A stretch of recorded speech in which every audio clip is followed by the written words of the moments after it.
Okay, so right now there is this massive, entirely spontaneous digital movement that is just completely shaking up the Indian political landscape. It's called the Cockroach Janta Party. And in this explainer, we're going to unpack exactly how a viral, honestly kind of dark joke turned into a full-blown digital revolution. So where did this all begin? It actually traces back to May 15th. During a court hearing, the Chief Justice of India allegedly made a remark expressing some frustration that unemployed youth end up becoming activists and attacking the system. And the phrase used was, like cockroaches. Now sure, he later tried to clarify what he meant, but honestly, the damage was already done. For millions of young people out there who are already stressed about jobs, this felt exactly like pouring salt on a really open wound. Which, brings us to the big, fascinating question we're looking at today. How in the world did a single, painful comment snowball into an unprecedented movement? Like, how does a moment of deep insult suddenly transform into this massive, satirical force that's giving established political systems a literal headache? Well, let's look at the timeline, because the ripple effect here was just incredibly fast. Right after that May 15th remark, a former political strategist, Abhijit Deepke, who is actually watching all this unfold from Boston, posted a satirical tweet. He basically just wondered, hey, what would happen if all the cockroaches actually united? And wow, it caught fire. Within just a few days, that one joke turned into a full-fledged official website. Fast forward 4 days, and their Instagram following literally exploded. And then, almost immediately, the system pushed back with aggressive account suspensions. Okay, I really want you to just look at this number. 15 million. That brilliantly illustrates the sheer scale of this wildfire. In a matter of days, their Instagram following skyrocketed to 15 million people. You have to understand, you simply cannot manufacture that kind of spontaneous reaction overnight. Not with massive PR agencies, not with endless political funding. It was just this organic, explosive wave of participation. People were suddenly making AI posters, writing theme songs, even dressing up in cockroach costumes to go clean up rivers. And to really put that 15 million into perspective, let's compare it to the established players. At the time of this analysis, this purely satirical party rapidly surpassed the digital footprint of the ruling BJP, which had about 8 million followers, as well as the main opposition, the Congress Party. It was just absolute proof that a massive demographic was sitting there, fully ready to mobilize. But of course, with that kind of massive visibility comes an immediate reaction, right? This colossal momentum deeply worried the established system. So almost immediately, the movement's official Twitter handle was suspended. The state obviously has powerful tools. They can cite national security or public order to block accounts. And the goal here was clearly to just stop this narrative dead in its tracks. But here's where it gets really clever.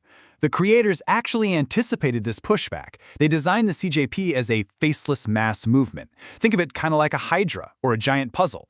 If the system crushes one central account, boom, 5 more localized handles instantly pop up across different states to take its place. It turns the whole thing into an ideology rather than a strict organization, which makes the core idea nearly impossible to just hit delete on. So that's how they operate, but what exactly are they asking for? Let's look at Section 1. The blueprint, the 5-point manifesto. When you dive into their official manifesto, it's actually remarkably pointed and serious. They're demanding an end to post-retirement government jobs for judges and military leaders just to guarantee absolute impartiality. They want strict terror charges, specifically the UAPA, slapped on election commission officials if legitimate voters are ever deleted. Plus, they're calling for a 50% women's reservation, a crazy strict 20-year ban for politicians who flip-flop between parties, and a massive virtual Gen Z convention so the youth finally have a real seat at the table. And they're not just throwing out broad philosophical ideas either. Their very first concrete demand targets a massive source of youth frustration. They want the education minister to step down immediately over the repeated, systemic paper leaks in the NEET medical entrance exams. We're talking about dozens of alleged leaks that have literally ruined students' futures, so they are aggressively demanding direct accountability here. But if you're sitting there thinking this is just a standard anti-government protest, well, think again. That brings us to Section 2. Anger across the political spectrum. According to the source analysis, this movement represents a really powerful dual rejection. Yes, there is immense frustration directed squarely at the ruling government. They're being blamed for unemployment, the paper leaks, heavy-handed tactics. But, crucially, it's equally a massive critique of the opposition parties.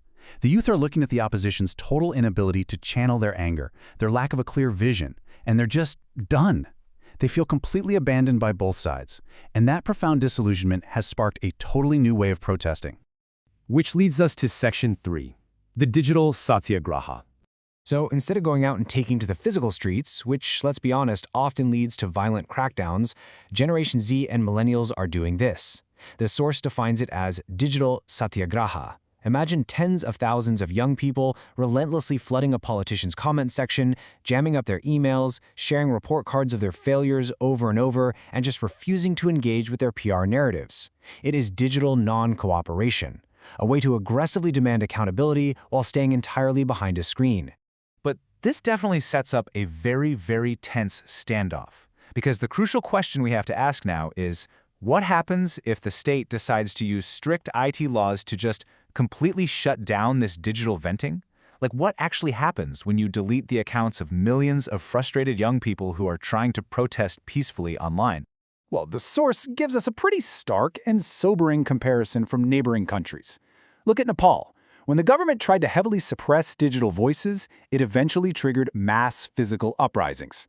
In Bangladesh and Sri Lanka, when youth frustration was ignored and systemic apathy set in, it literally boiled over into severe political upheaval and the actual overthrow of leadership.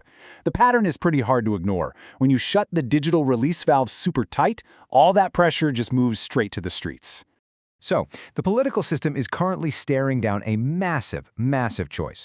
On one hand, they can choose to allow this peaceful digital expression to continue. And yeah, sure, it's uncomfortable, it's highly satirical, it's super critical.